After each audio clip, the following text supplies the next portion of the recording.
My dear friends, अब पढ़ने जा रहे हैं परसेंटेज का पार्ट 4। इसके अंदर हम पढ़ेंगे कि एक विद्यार्थी कुछ परसेंट नंबर लेके आता है और कुछ नंबरों से फेल हो जाता है। इस प्रकार के सवाल हम यहाँ पर देखेंगे। जैसे कि पहला सवाल यहाँ पे दे रखा है कि किसी परीक्षा के लिए उत्तीर्ण अंक 40% है।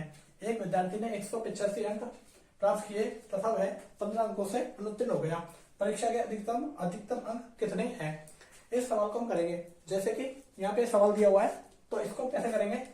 जैसे कि एक विद्यार्थी 40% अंक लाता है, यानी कि इस परीक्षा के अंदर 40% अंक रखे गए हैं परीक्षा को पास करने के लिए, यानी कि ये तो कंपलसरी है। और ये विद्यार्थी 185 अंक लाने पर क्या हो जाता है? अनुत्तीर्ण हो जाता है, फेल हो जाता है। और अगर ये 15 नंबर और ले आता, ये 15 नंबर, तो ये पास हो जाता। यानी कि जो 40% है इसकी वैल्यू हमको दे रखी है 200। 185 प्लस 15 200। अगर यह 200 नंबर ले आता तो यह परीक्षा में पास हो जाता। और परसेंट के अंदर पूछे तो 40% नंबर ले आता तो भी पास हो जाता। हमें यहाँ पे दे रखा है कि एक छात्र को परीक्षा में उत्तीर्ण होने के लिए 30% अंक लेने थे। उसने 460 अंक प्राप्त किए तथा पास होने वाले न्यूनतम अंकों से 40 अंक अधिक लेकर आया, तो कुल पूर्णांक कितने थे? इस सवाल को करना है। ये दूसरा सवाल है। जैसे कि पहले वाले सवाल में हमने पढ़ा था कि वो कम नंबर लेके आया था। जैसे आप ऐसे देखा ना, तो पहले वाले सवाल में हमने देखा था उसमें कम नंबर लेके आया था, तो इसमें जोड़ने नंबर जोड़ दिए थे। इसके अंदर अधिक लेके आया तो इसके अंदर हम घटाएंगे। जैसे कि यहाँ पे समझेंगे हम। जैसे कि 30% नंबर लेके आया जिसकी वैल्यू हमें दे रखी है 460, लेकिन 460 अंक प्राप्त किए तथा मैं पास होने वाले न्यूनतम अंकों से 40 अंक अधिक लेकर आया, यानी कि 40 अंक अधिक लेकर आया, तो यानी कि ज्यादा ले आया तो माइनस हो जाएंगे 40 अंक, तो ये हमारे पास आ जाएगा 420 अंक, जो कि 30% की वैल्यू है। 30% के बराबर दे रखा है 420, तो 1% की वैल्यू क्या आ जाएगी? जैसे कि हमने यहाँ पे पूछा है 30% की वैल्यू, तो 30% की वैल्यू आ जाएगी, एक जीरो से एक जीरो कटेगी, ये हमारे पास आ जाएगा 14, यानी कि 1% की वैल्यू हमारे पास आ जाएगी 14। हमसे पूछा 100% की वैल्यू, तो 100% की वैल्यू हो जाएगी 1400, यानी कि इस परीक्षा के अंदर कुल पूर्णांक 1400 नंबरों का था, जो कि ऑप्शन बी में दे रखा है। इसी प्रकार से हम तीसरा सवाल करेंगे।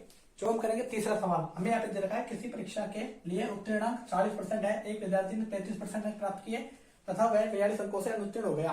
परीक्षा के अधिकतम अंक कितने हैं?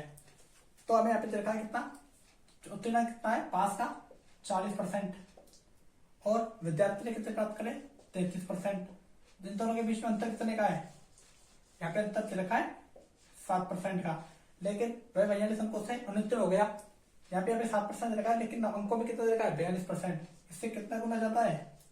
6 गुना ज्यादा, 7 6 42, यानी कि 1% का मान हमें दे रखा है 6, तो 100% का मान क्या होगा? 600, यानी कि इस परीक्षा के अंदर अधिकतम कितने हैं? 600, जो कि हमारे ऑप्शन सी में दे रखे हैं। इसी प्रकार से चौथा सवाल देख रहे हैं। चौथा सवाल, यह सवाल ऐसा है जो कि हर एग्जाम में पूछा गया है, चाहे वो एसएससी सीजीएल हो, चाहे वो सीएचएसएल हो, चाहे वो एमटीएस हो, चाहे बैंक हो, चाहे रेलवे हो, या फिर यूपीएससी तक भी एग्जाम में पूछा गया है ये वाला सवाल। चेक इसके अंदर क्या है, यहाँ पर एक विद्यार्थी की न बात होकर 2 विद्यार्थियों की बात होगी। जैसे कि, और इसके अंदर एक बात महत्वपूर्ण ध्यान रखनी है। जैसे कि यहाँ पे दे रखा है अनुत्तीर्ण और उत्तीर्ण, यहाँ पर 2 चीज का ध्यान रखना है। अगर इस पे एक में अनुत्तीर्ण और एक में उत्तीर्ण दे रखा हो, यानी कि एक में फेल और एक में पास दे रखा हो, तो परसेंटेज हमेशा माइनस होंगे।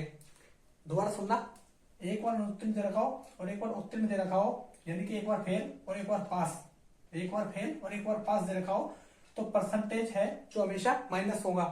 और यहाँ पर अगर फेल और यहाँ पर भी फेल दे रखा हो तो परसेंटेज जुड़ेंगे, या पास हो या पास दे रखा हो तो भी परसेंटेज जुड़ेंगे। तो इस सवाल को कैसे करेंगे?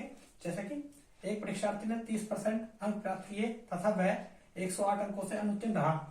दूसरे परीक्षार्थी ने 52% अंक प्राप्त किए, जो उत्तीर्ण होने के लिए आवश्यक अंकों से 24 अधिक है। परीक्षा का पूर्णांक था।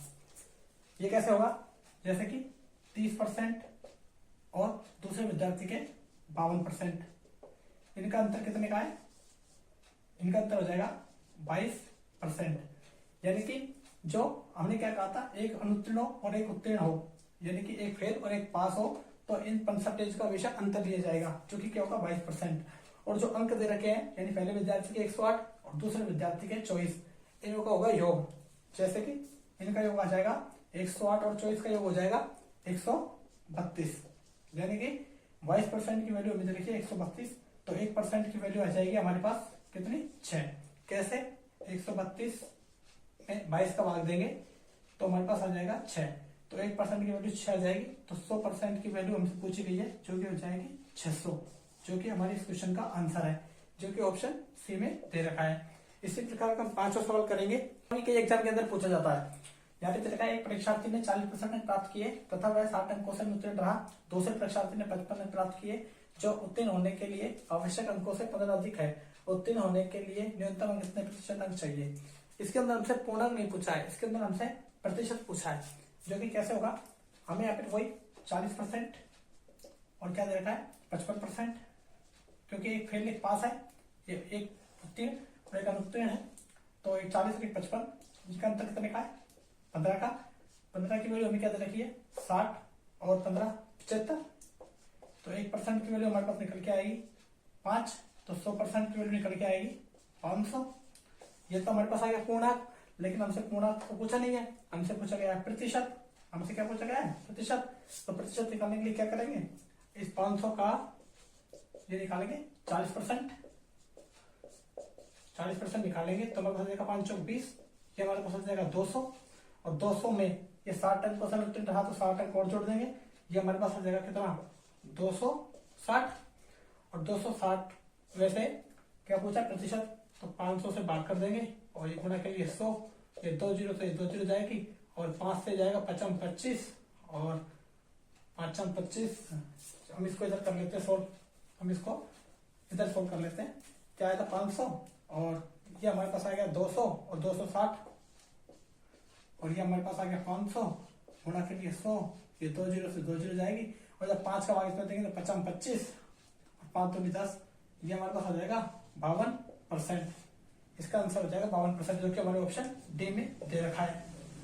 और इसको ऐसे भी कर सकते हैं, इस 500 का क्या 55% निकाल लें और -15 कर देंगे तो भी ये आंसर आएगा 52%।